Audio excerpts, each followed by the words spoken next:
When most people think of ancient Egypt, they imagine pyramids, hieroglyphs, and pharaohs who ruled for thousands of years.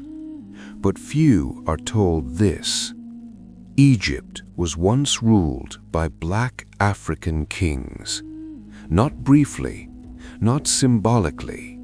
They ruled as true pharaohs, controlling the Nile, restoring temples, and defending Egypt's borders. This was the 25th dynasty, and history barely talks about it. By the 8th century before the Common Era, Egypt was no longer the unstoppable empire it once was. Internal divisions weakened the land. Rival rulers controlled different regions. Ancient traditions were fading. Meanwhile, to the south, another power was rising: Nubia. Known to the Egyptians as Kush, this civilization had shared culture, religion, and trade with Egypt for centuries. Nubia wasn't foreign. It was deeply connected. Nubia controlled vital trade routes, gold mines, and military power. Its kings studied Egyptian traditions closely, worshipping the same gods, writing in hieroglyphics, and honoring the pharaoh system.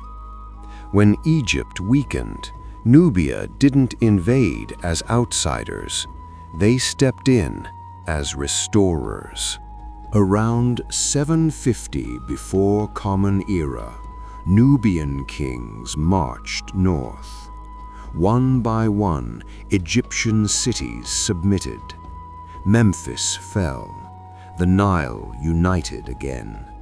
Egypt now had black pharaohs, crowned in Egyptian style, ruling from traditional capitals. This was not occupation. It was reunification. Among these rulers, one name stands above the rest: Taharqa.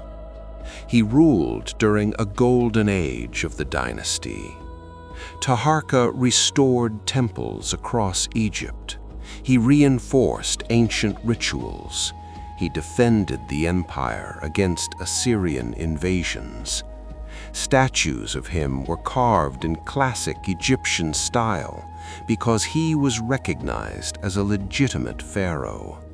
Yet many modern textbooks reduce him to a footnote. Eventually, Egypt fell under pressure from the Assyrian Empire. The Nubian kings withdrew south, not defeated in shame, but forced by overwhelming military power. And then something strange happened. Their story began to disappear.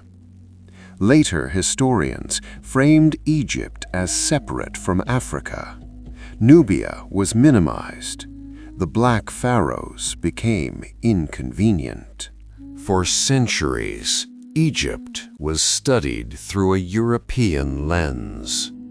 Scholars isolated Egypt from its African context. Acknowledging black pharaohs complicated racial narratives. So the 25th dynasty was shortened, simplified, or ignored. Not erased completely, just enough to fade. Egypt was never isolated. It was African, multicultural, connected. The black pharaohs of the 25th dynasty prove that ancient civilization was far more complex than simple labels. History didn't lie outright. It chose what to emphasize and what to forget. Some dynasties are remembered because they fit the story. Others are forgotten because they challenge it. This was one of them.